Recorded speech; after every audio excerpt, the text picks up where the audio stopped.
like this for right now, and I'll be getting everything going here real quick.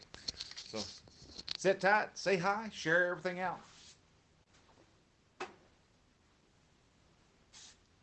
Alrighty, let's see here, and let's go there. Let's go to pages and youtube.com.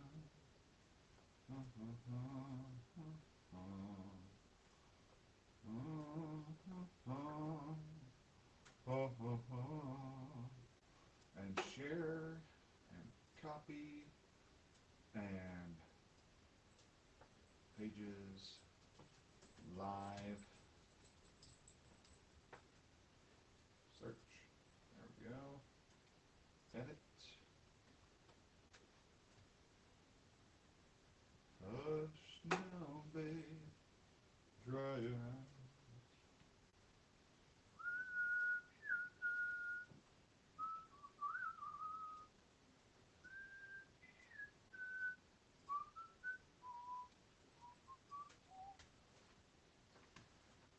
Embed and update.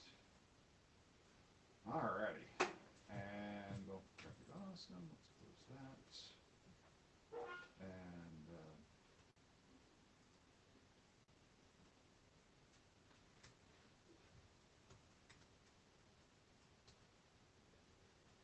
actually, back that up. Just about there. Hold up. There's multiple me's. Look at that. See, there's me.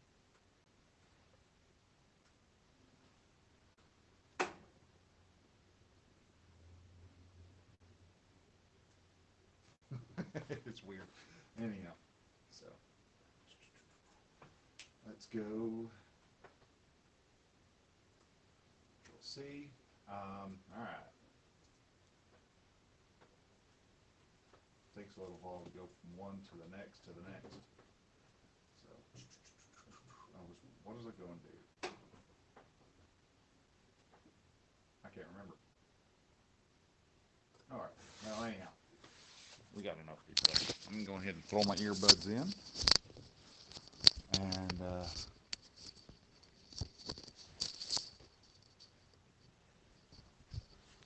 untingle.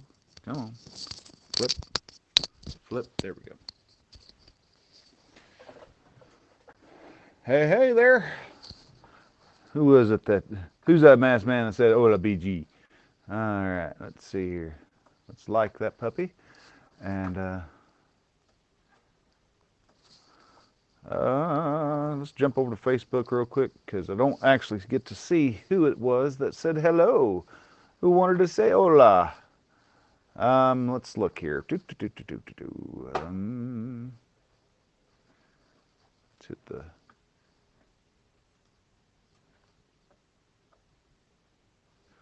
Nothing there. Anyhow, oh well. Hey, I'll figure out who in the world the Facebook user is here in a moment. I love how Facebook does not like to share its information.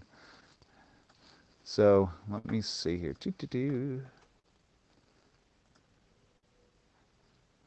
And let's go ahead and mark all as red.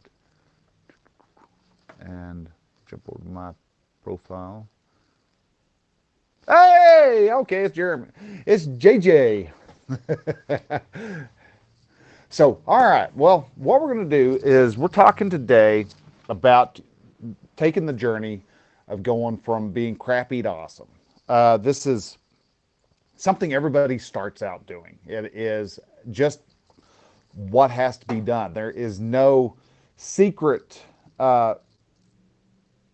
passage through the mountains or anything like that. It is just, it's something we all have to do. We have to, sadly, we have to face that horrible part of our journey. And you know, I think it's Confucius or somebody of that nature, you know, who said that the journey of 1,000 miles starts with a single step, and they're right. There are steps that have to be made, and there's dangers along the way of any type of journey. It's we often don't take that first step because of all the what ifs. What happens if this comes along? You know, we can't travel over here because what if we come across a bad guy and he shoots us, or we get something, you know, some type of unforeseen event happens. What the unknown is the biggest item in our life that is we find to be truly scary. And I've still got my coat on, but heck, it's 9 degrees outside, and I've got a house that's got the the R factor of a sieve. So ignore the coat. But we are warm. It's just, you know, it's probably low. I'm going to say mid to upper 50s in the house right now. Well, we're used to it. So we're tough people here in the Goodwin household. So, but anyhow, so what when you're getting ready to do go on your big journey, your life journey, so to speak, there are things that you actually would need to pack. You know, you've got your essentials you want to pack. If you're going on a backpacking trip, you want to make sure you have a tent, some food, some extra spending money, and, you know, and a backpack. You know, there's things like that that are important. And my hand talking in this is, I'm going to have to come up with a better solution. But to be able to actually take a life journey, to go on the path, find your path, and to take it, can be rather challenging, especially if you don't pack the proper, you know, equipment. And the biggest one is you have to be curious. So many times we go in thinking, hey, I already know what I want to do, and I know this, I know that, I know what needs to be known, and we don't uh, we don't explore why we're doing something in a particular way. A lot of times, our excuse for doing something in particular is because, well, that's how we've always done it, and that may be true, but the way that everybody else has done it may not actually work for you. It's a good way to look at it is try running through a maze. But the maze is all in the maze. You've got just little half-sized doors. You may actually see those little half-sized doors as a means for the kids. You know, you may have your kids, and the kids are running through the doors, and you're going, that's not how you do it. You're supposed to find the way the other one, you know, the hard way around. But you're going off of what you believe is supposed to be done. If you actually got curious and go, well, what happens if maybe you can't find your path. Everything you've taken, every conceivable way is blocked. Maybe that is the key. Maybe you have to actually go through those little smaller doors to get to the next part of the maze. And so you have to start being curious of, well, I wonder what happens if I go through there. I wonder what happens if I try this. I wonder what happens if I get a coach or if I join a men's group. What happens if I do X, Y, and or Z? And so to be able to do that, you have to become curious. And so many times, sadly, we are set in our ways. We decide, you know what, this is how it needs to be done. This is how I was told we have to do it. Instead of asking, well, why do you have to do it that way? What is it about doing it in that particular form, fashion, or another that makes it a good solution for the person teaching? Yeah, it may have been the way that they did it, and that may have worked. But, you know, client acquisitions or whatever it is that you're trying to do on your journey may not work for who your customer is. You may be listening to a teacher who says, you know, you want to go to these Facebook groups and start making posts every day or 2 times a day, and you'll start getting people to come in. Well, you do that, and nothing's happening. Well, you're going to have to sit there and actually get curious as to why am I not getting anybody? I'm doing exactly what he says. But that might be the problem. You may not be doing, you may be doing it exactly as he says, instead of sitting down and thinking, well, yeah, you go to these business Facebook pages because that's where people looking to start a business hang out. But yours is not about people starting a business. Yours might be helping parents out. So you may need to start going to parenting Facebook groups. And so you want to actually start getting curious. And so curiosity, yeah, we say curiosity kills the cat, but the second part of that line, which I learned from many Stephen King books, is, but satisfaction brought him back. And so be curious. Another one is be patient. And this is something I'm having to to learn while building this coaching business, is you have to be patient. I want to start making, $1 million a year today. You can't, because we're all making levels and we're having to learn certain skills so we can get to the next level. To coin to use a very old and worn out cliche, and to be able to get to the next level and get to the next level, there's certain skills, there's certain mindsets, and certain ways that you have to learn how to do. And often, yeah, to be able to get to level one is a set of skills, and those, once you learn those skills, you'll have a big boss that you have to figure out and learn how to get around, and then you're able to get up to the next one. Right now, my big boss is, let's get some clients. And when you get those clients, can I get my men's group full? That is the big boss. If I can get my clients full, I will realize that there are a set of skills that I'm going to have to learn and develop to be able to hold those paying clients. And am I going to have to? I'm going to have to decide: are those paying clients need to stay at that price, or do I need to raise my prices? These are. And when you get up to that next level, and maybe I do decide to raise my prices, all of a sudden, those skills that I had before have to morph into a different mindset. And so, to be able to go from place A to place Z right off the bat, it's not going to happen. Because even if you do somehow, say what out of some fluke, I end up making $1 million.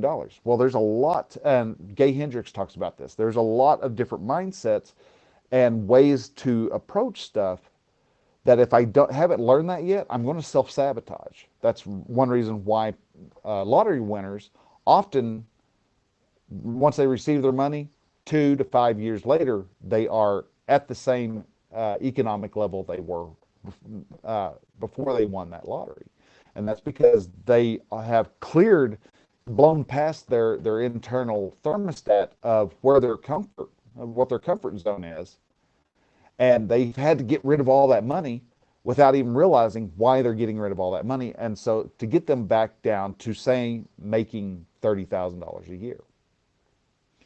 So you have to be patient enough to actually earn the right to be more successful. So if you're wanting to, if you're a bodybuilder, you're going to have to go through the pain of lifting just the barbell before you can even start trying to add 5 pounds. Eventually, you will get up to where you're putting 300 pounds onto that barbell. But before that, you've got to start with just the barbell. You've got to start somewhere. And that brings us to the next point, which is find your starting line. Where do you need to start at? That is, a lot of people want to jump in and they want to be, at the third curve when they haven't even gained those skills to make that third curve. So they have to backstep, and that's where they become impatient because they want to be up here. They want to be ahead of the pack when in all reality, they've got to be they've got to start at their starting line. Which, if you're creating your own business, that you're going to need something along the lines of knowing who you're serving. What are you wanting to do? And to just to think you can just start selling your service right off the bat without knowing what everybody else, knowing who you're serving, who you're actually serving, whatever your service is for, you're not going to sell to anybody. And a lot of people like to think, well, I'm just going to sell to everybody. Well, it may seem like that's a good idea, but you'll quickly find out that really doesn't work very well. That is just something that just doesn't translate through practice. And so there's things you have to figure out what your starting line is. Once you are that, where are you going to take that first step to 1,000 miles? And the next piece of equipment that you're going to want to have is the knowledge that you're going to have to be uncomfortable. Whether you're hiking the Himalayas or just the Appalachian Trail, or you are trying to recover from a heart attack. There's everything has is going to be a means of discomfort. If you're doing, say, you're trying to get yourself back into shape, there's going to be a lot of discomfort in that. You're not going to be able to run a marathon. Yeah, you may have ran a marathon before, but if you haven't ran in 6, 7, 8 years, you're not going to be able to run a marathon this weekend. It's just not going to happen. You have to build yourself back up. And building yourself back up is going to put you back into a land of discomfort. You're going to be sore. Feet are going to hurt. You're going to have blisters. If you're trying to start your own business, there is the discomfort of figuring out, holy crap, I don't know what in the hell I'm doing. Where do I start? If you're trying to put your marriage back together, say your wife has told you here recently, we're done here. I'm done playing. We need to break up. We need to go our separate ways. Well, to do that, that's one. We know where your starting spot is. Well, let's see if I've got to start getting myself back into becoming the man that I always told myself I was going to be. And to be able to, maybe you think you were going to be able to save that marriage. Well, you have to go through the discomfort of finding out where did you fail as a husband, because yeah, she may be the woman that you married, and that's the woman that you fell in love with all up before that. But somewhere along the way, yeah, she may have become a different person, but you did too. No one stays the same person their whole life. That's a sad fact, and sadly, a lot of men who go through divorces don't realize that. They're like, well, she just changed. Well, yeah, you did too. I bet you were not that 50 pounds overweight. I bet you when y'all first were dating, you actually you were trim, and you were outgoing, and you were happy about a lot more stuff, and now you're sitting there grumbling about the same problems that you actually had beforehand. You just have now amplified it and have decided that you didn't want to be go in the direction that y'all have gone. So you have to accept that getting started and getting down the road and making those changes, you're going to have to get out of your comfort zone. If you're always sitting down, grabbing a beer and watching Netflix until 10:30 at night, and you didn't say 10 words to your wife while you were home, when you got home, maybe it's time to set away the beer. Maybe it's time you can have the beer, and you go in, and say your wife likes to watch television in the bedroom because you're on the big screen all the time. Maybe it's time for you to go into the bedroom and sit down and go, and how was your day? And talk to her and spend, who cares what happened on, I don't even know what plays on Friday nights, but I don't even know if Grey's Anatomy is still running. But, get a conversation going about what her day was like. And there's going to be a lot of setbacks and disruptions and obstacles that go along with that particular journey. So not only are you going to get uncomfortable, you're going to end up facing bigger challenges because you may have thought that, oh, I just need to start talking to my wife more. Well, no, there is the fact that she she is facing her own problems, and she has been wanting you to help her for a long time, and she has given up on. Oop, I hit the tripod. She has given up on you helping her out and being the leader, and so you have to now go through the process of showing her that you are worthy of being that leader again. So there's a lot of little processes that go in there, and that's why you have to have the patience, and you have to accept that you're going to get uncomfortable. And again, like I said, there are going to be bigger challenges out there. Every time you make a level, that's like on a video game. Yeah, those first bosses, the first bad guys that you destroy on level one, you're going to find that there are more of those uh, low level guys, but there are also going to be a whole bunch of higher level guys, and they're going to be coming at you all at once, and you've got to know how to actually dispatch those and take care of those different challenges as they come at you. Because just because you have developed the skill to parry to against one enemy attack doesn't mean you have that skill to parry the other enemy attack. So you're going to have to accept that there are challenges. And finally, the last piece of luggage you're going to want to know and get packed up on your journey is to understand you are going to fail.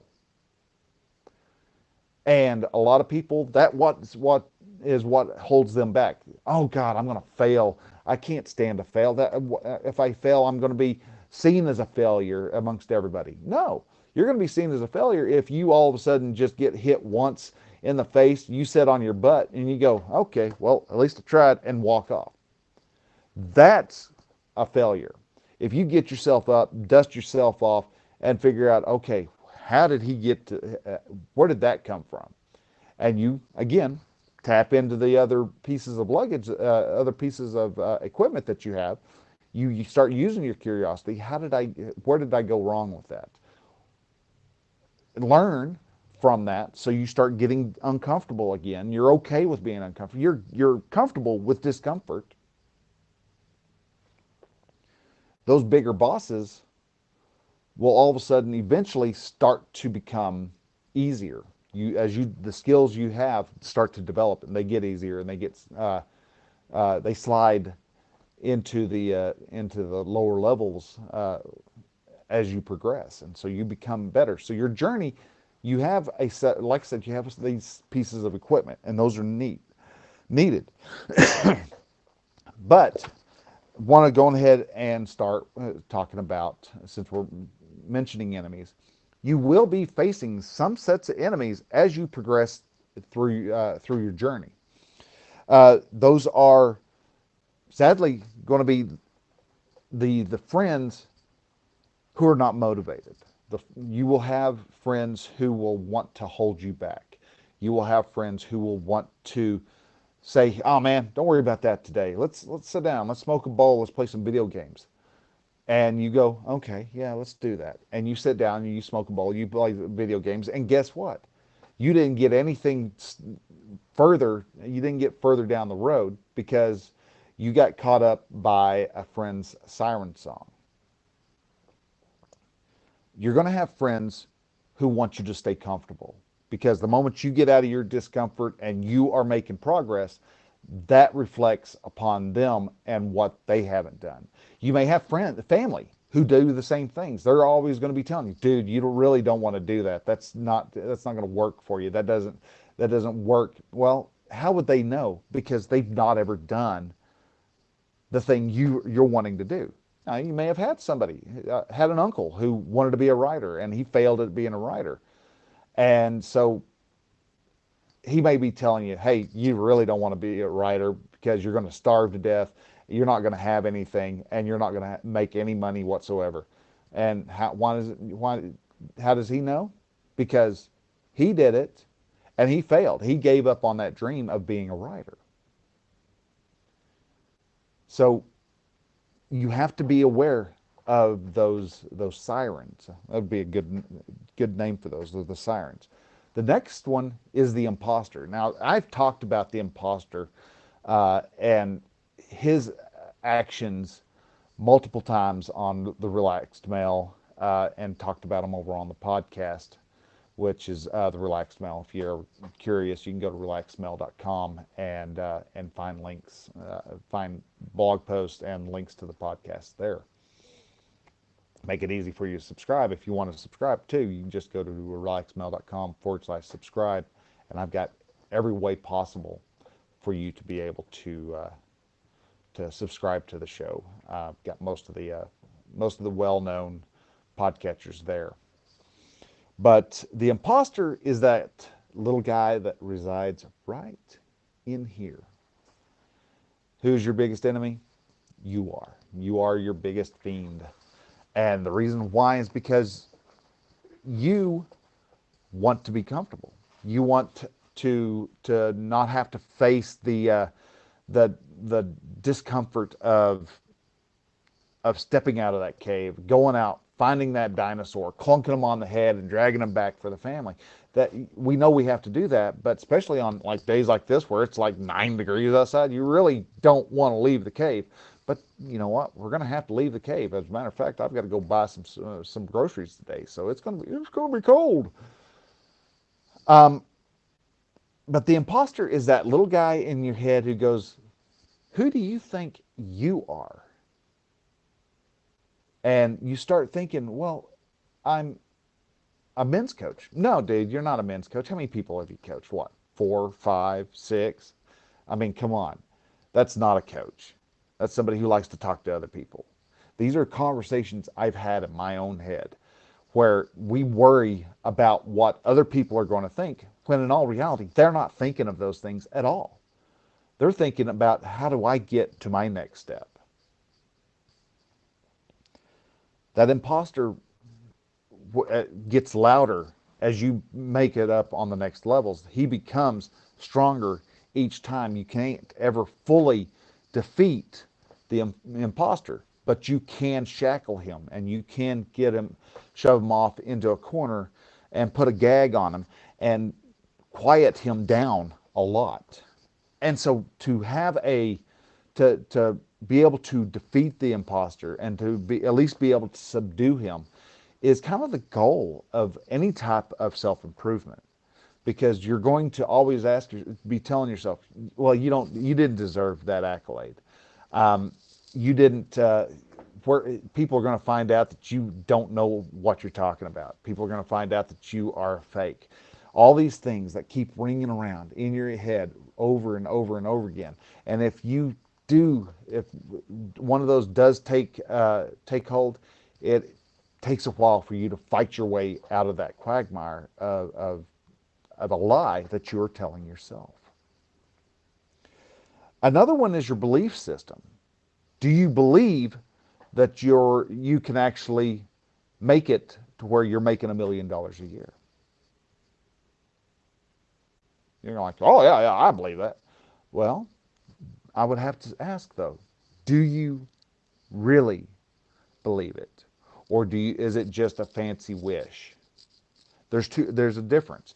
When it comes to like laws of attraction, you have to believe that you are able to do something, or that you are able to acquire whatever it is that you're wanting to acquire, for that actually to work. Because if you are just sitting there going, one day I'm going to be making a lot of money.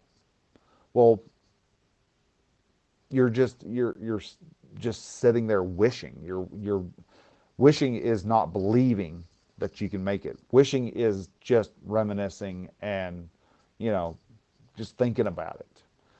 You can think about it, but you have to start thinking about it and obsessing over the fact that you are going to get it. You have to start paying attention to the words you're using. Well, I've never done that. You're living in the past. You have to be able to acquire something. You have to change your belief system to where you believe that you already are. To be able to think that you are a successful men's coach. You are a pilot. You are whatever it is that you're wanting to be, fill in the blank. If you can start saying I am instead of I'm gonna or I wanna, you're able to start making that mindset shift. Question, use that tool of curiosity and start questioning those limits that you have, because you're going to face those limiting beliefs. And what is a belief? That's a good question, because what is a belief? A belief is a thought that you perceive to be true.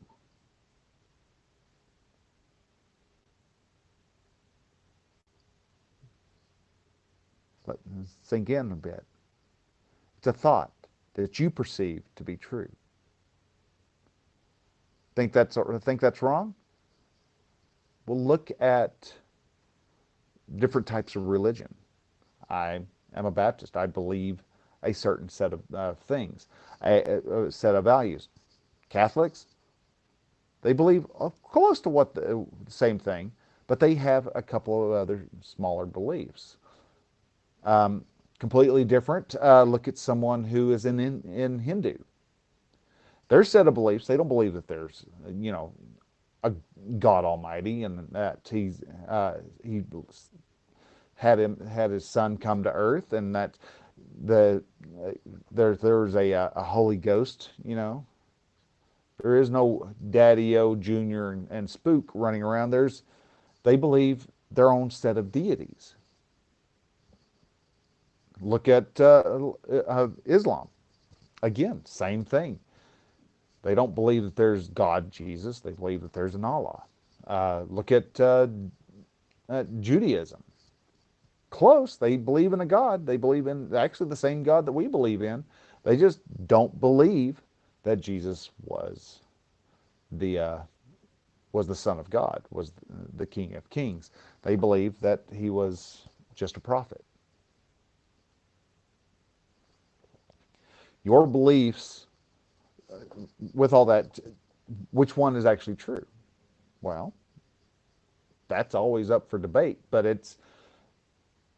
they have a thought that their religion is true. They perceive their thoughts to be true. So a belief is nothing more than a thought perceived to be true. You can always come to those conclusions. People leave the Christian religion for Islam, and Muslims convert to Christianity. Why? Because that thought, that belief that they had, was able to be changed. You can change your beliefs. You can change what you think is true.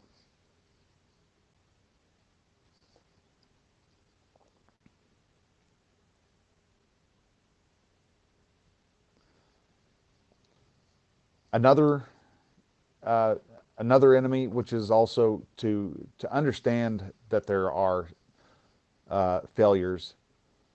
The enemy with who always will fight that piece of equipment of knowing that there are failures is the setback. That is, all of a sudden you think you're doing really good, and oh man, there's that extra bolt. Where does that bolt go? And you have to go through, if you're like me, you have to go through the instructions again and go, where'd that bolt? Oh man, that was the second thing I was supposed to put together. And so you had a setback. And a lot of times when we have those setbacks, that's when we just go, screw this. I am done. Let's get out of here. This is nothing more than a joke. No need on doing this anymore. And you leave and you throw in the towel and you give up. Those setbacks can be brutal. I mean, even if you become successful, you're going to have setbacks. Look at what happened during the presidential election. Trump was convinced that he had it, but he got handed a setback. But he's had setbacks before. He's had failures, and he what does he do? He gets back up and he climbs back on top of the world again. You can do the same. You can become, you can take those setbacks in stride, and you can look at them and go, yeah, dang it, I screwed up. Let's correct the screw up. Let's own the dirt. Let's get cleaned up, clean up our mess. Let's get this taken care of so we can get to the next level. A lot of times on video games, to just use that analogy again, is that we often will make it to a space and realize we can't open a door, so we have to now backtrack. We have a setback, and we have to go back and figure out where's that darn red card at. Got to find the red card, red card, red card. Who's got the red card? And there's usually that one little enemy that's hanging out in the back corner who didn't quite attack you, who's got that red card. And then the biggest enemy is the lonely desert, is what I call it. And the lonely desert is that time where you don't feel like you have anybody on your side. They don't know what you're going through. This is so hard, and I'm trying, and I try to talk to the wife, and she's not getting it. There's a point where you're going to feel like you're all alone. And it's almost like, Conan the Barbarian, you're strapped to the tree of woe. You've got this this period where it's just you, and you're doing all the work, and you're making this happen, and it can be lonely, and it can cause you to give up because no one understands exactly what it is that you're facing. And how can they? Because they aren't doing what you're doing. They're not building this empire like you're building. And it can be sad, and it can be scary, and it can be full of anguish and even scary. And this is where your allies on the journey come into play. And you do have allies. Those are known as your friends. Maybe you are part of a mastermind. Utilize those men in your men's group.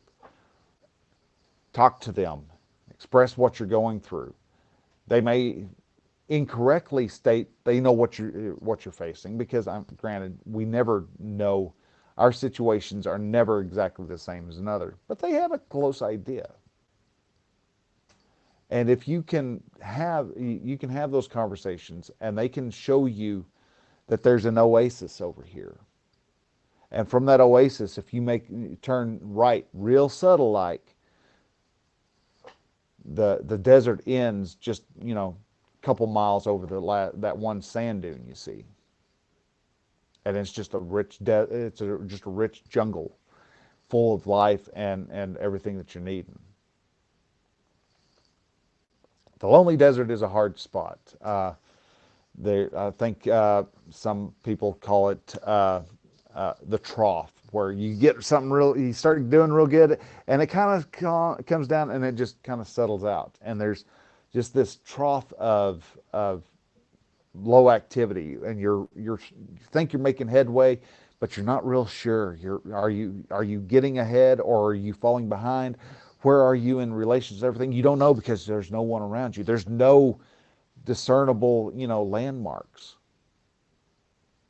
But you know that once you get to the other side, you have a new set of skills. Now, with that journey, you also have a set of weapons that you want to take with you. And those weapons are your gratitude journal. This is something that you want to fill out every day, either at the beginning of the day, end of the day, or both beginning and the end. This sets your mindset to be that of success. You'll be open to an abundance, as opposed to being in a scarcity mindset. You'll want to make life, you'll see things in a different perspective. Instead of being through a dark filter, it'll be a light amplification filter, and you can see better details, and you see what your resources are if you have a an abundant mindset. To get that abundant mindset, one of the best ways to do that is to have gratitude journal every day, talking about what you are grateful for that day. You're starting up. I'm grateful that I got up. I'm grateful that I had a warm wife to sleep next to, and I'm grateful that my kids are healthy and clean. And then at night, you're like, I'm grateful that I was able to contact three clients, and you know, I was grateful for the fact that my car ran all day without being breaking down. I was grateful for the fact that I have a door that doesn't leak. You can always find something to be grateful for, and a gratitude journal helps you realize what having a gratitude, an attitude of gratitude, as Zig Ziglar says, helps you every time on your journey, especially those hard times where you just feel like you're not making it. Especially when you're in the lonely desert. Having that attitude of gratitude does wonders for you. Another weapon to use against the enemies is your mastermind. This is the men's group. This is like the Brotherhood of Men. I have a group that I have set up for guys to help each other out. Now, what a mastermind is sadly it's been overused a lot in the past several years, and a lot of people think a mastermind is just is group coaching where you stand, the person who runs it stands in front and just lectures them for an hour once a week. And that's not what a mastermind is. A mastermind is where everybody pitches in to help everybody else. It's that tide raises all boats. So everybody is invested in making sure that you succeed, and you are invested to make sure that everybody else succeeds, because the more you're able to do, the more they're able to do, and the more they're able to do, the more you're able to do, the more you're able to accomplish. And with that, you get the support, you get the encouragement, you get the affirmations, and the like from a mastermind. And masterminds are such a powerful tool that sadly people don't fully utilize. If you go to YouTube and you do a search for Napoleon Hill's mastermind principle, he will explain that. You'll see an old video of Napoleon Hill talking about why the mastermind works, and it's an amazing video. I think I've got a link to it on my site, relaxedmale.com, and you can actually search for masterminds, and I've got lots of resources about masterminds there also. Another weapon to have is your driven friends, not your subdued friends, but those friends who are driven to become better also. These are not necessarily these can include, but not necessarily always have to be the men in the people in your mastermind group. But you may have a friend who you've been talking to who is wildly successful. Maybe he is a multimillionaire. He's got his own real estate empire that he's working on and building more and more on, and you're a good friend with him, and you can talk to him about the different problems that you have, and he can bring those in. Another example of that is a mentor, and that's actually also a weapon to have. Is maybe you can get a mentor, talk to someone who will take you under their wing and kind of give you the ins and outs of what to expect while you are on your journey. Mentor, if you have a mentor, especially if you're trying to start a business, see if you can find a mentor who is in that same field. If you're going into creating, say, rockets, you probably don't need to have somebody who, you don't need a yoga teacher to be your mentor. Something very similar to that is getting a coach. A coach who is in that particular field can help you change what your mindset is and kind of point out the shortcomings and the pitfalls They're like Obi-Wan Kenobi for you being the Luke Skywalker. He's not going to give you everything you need. He's going to help you realize that everything you need is actually inside of you. And finally, we wrap it all up with making a full circle and you being curious. Be curious about the fact that you are being curious can actually help you to become more successful, because you will actually explore areas that you never even thought were, other people would have never thought were possible. So if you're actually being curious and you're utilizing your curiosity and you're asking yourself, I don't know, let's try it. Do you think it's possible? Well, let's see. Can we build it? Let's see. Start making that almost your mantra. Let's see. Can we? I don't know. Let's find out. Have a purpose and use that curiosity with purpose, and you will find that the rewards come back at you, and you are able to make steps towards your success a lot sooner. So that's how to take your journey from being just crappy, because we all start out as crappy and we eventually wind up being very awesome. So if you're wanting help getting your first step, figuring out where to start things out, I'll actually recommend you go to relaxedmale.com, go /brotherhood, and fill out the application there. And will actually, when you fill that application out, I'll actually end up talking to you one-on-one personally on the phone and find out, are you a good fit? Is the mastermind itself, is our men's group itself a good fit for you? Maybe you have got your business up and running, and maybe you're running a $200,000 a year business, maybe even more. Maybe you're making $750,000 a year. Well, we may not be may not have the level of guys in our group who can actually provide benefit to you. You may be a couple levels higher than most of the guys in the group, or you may be at level 1, and the openings that I have in the group might be for somebody who is a level 5 and up. So want to make sure that you get the most out of the group. So I'd like to talk to you and find out what would work best for you. So anyhow, with that, guys, I am going to go ahead and I'm going to let you go. I think I have been talking this whole time and forgot to actually hit. No, actually, he was talking, so.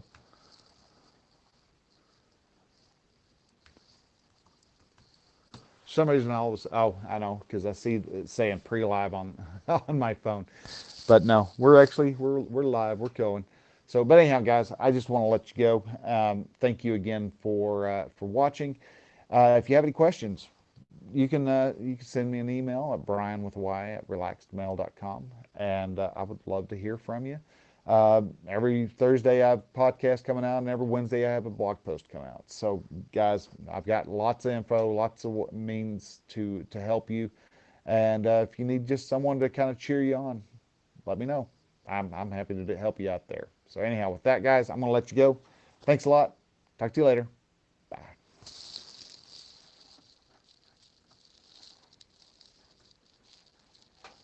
And end.